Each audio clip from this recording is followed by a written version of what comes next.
this is Nikki and I'm here to share the messages that I get from Spirit and from all of our higher selves that are on this journey to love.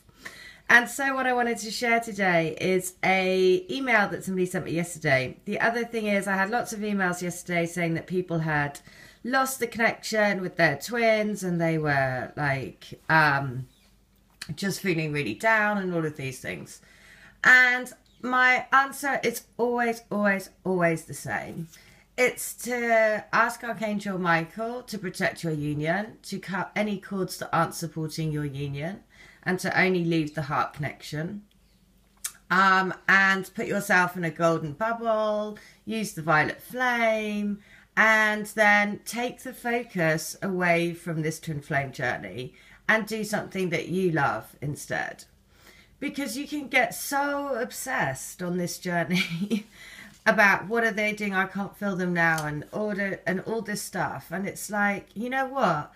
If you're a twin and, you know, you've come to me and I've, you know, and you've had a healing, or you're a member of the grid, or you've, you know, any of those, I know that you're a twin. I have no doubt about it.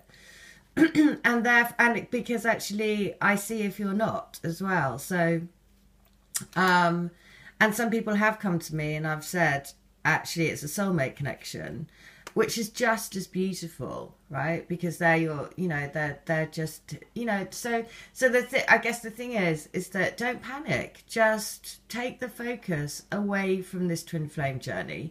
Put the focus onto you. Do things that you love. Go to the cinema. Go get your hair done. Go do anything that makes you feel good. And actually, if you're feeling a bit sad, then embrace that sadness. I always say love every emotion, because that's what makes us human. So if I'm feeling sad, then I properly go for it and I watch sad movies and I really indulge in that sadness, because I make it a fun thing, if you see what I mean. Because then it's like, okay, well, I'm feeling like this today, so I'm really going to go for it. And I'm going to watch sad movies. It's going to make me cry and I'm going to get it out. And then tomorrow is a new day. So, and then I'm going to share the next part of the message. So that's the first thing. Always ask for Archangel Michael to protect your union. Always ask him to cut any cords that aren't supporting your union. Always put yourself in the violet flame. And ask to be in a bubble of protection. So that's the thing. And then trust.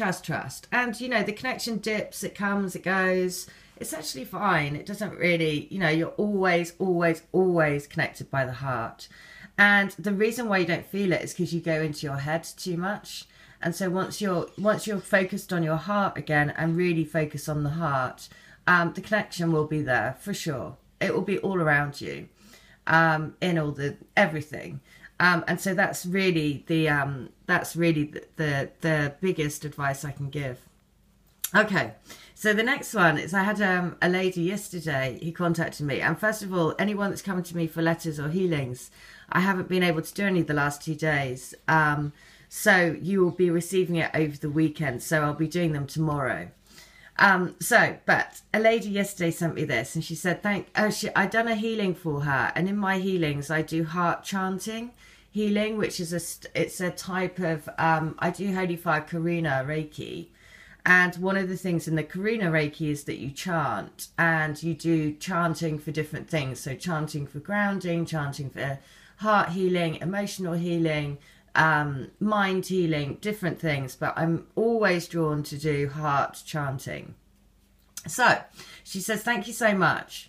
What you do is truly wonderful and such a help to so many. Can I ask what sort of heart healing chants you were guided to do?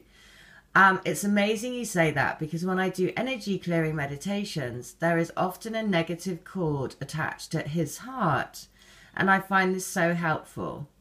Every time I feel a little down or off about this, I feel he's there to pick me up and tell me to ask him for help and support. At times, I question the realness of this whole thing, this whole process. This last week, it sounds like you've had many that have felt this way, somewhat disconnected from their twins too. Part of why I feel this way is he has someone else in his life, and someone has come into mine. Well, In your video the other day, you mentioned how a lady wrote you and talked about her new job and her twin's new job doing drywall.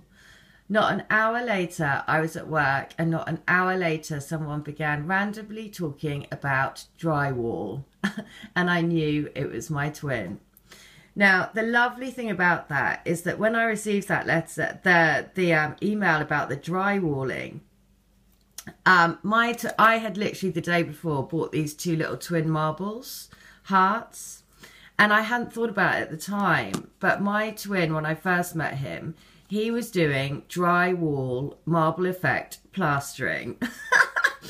And so I was just drawn to buy these marbling, but I hadn't really thought about the connection back to my twin. I mean, obviously I knew about the hearts, but when I received the email the next day about the drywalling, it then made me remember that when I first met my twin, he was doing drywall, marble, plastering.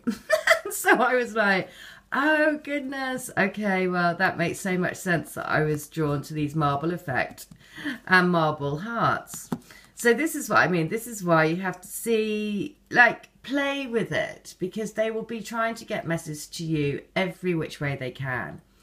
So she then goes on to say, I knew it was my twin. I also was guided to read number 93 from all of the books, from a license plate on my way back to work, and it was truly amazing because he was an addict and is living a completely different life since we've met. But then again, so am I. Your books are truly such a help, as well as your videos. We are all so connected. Okay, well, we are, because my twin also suffers from addiction issues. So when I knew that when she sent me that email, I immediately went to letter 93 in each of the books, because I was like, oh, I'm excited to see what they want to say. So it is. You are the one person that has completely changed my view of the world, changed my view of life, made me want to be different, to live differently, to make different choices. I love that you've done that. I love that you constantly surprise me, to myself, like no one else I've ever met. It's a surreal thing. The love that I have for you is so strong. It's like child love, passionate love, caring love, consumed by love, all rolled into one. How can I have these feelings for one person? It's a mystery to me, but I'm addicted to it. I'm addicted to you. I'm addicted to finding out more and more and more. I can't get enough. I'm in love, and love is my drug of choice. I'm yours, no doubt. Oh! Well, when I got that lady's email yesterday and read the letters, I was immediately, and because she'd mentioned drywall again, I was immediately like, oh, that's just what I needed to hear. Because I was supposed to meet my twin on Thursday, but he couldn't, so he said, can we meet on Monday? So let's just see what happens. Let's see if I do meet him on Monday. But it was a perfect message to get because, of course, I really wanted to see him. So 93 in the second book is, wow, how much do I feel for you? It's off the scale. The intense longing, the physical need to be with you is so beyond words. I've never had or experienced anything like this before. It's like trying to stay off a drug that you're addicted to. The feelings of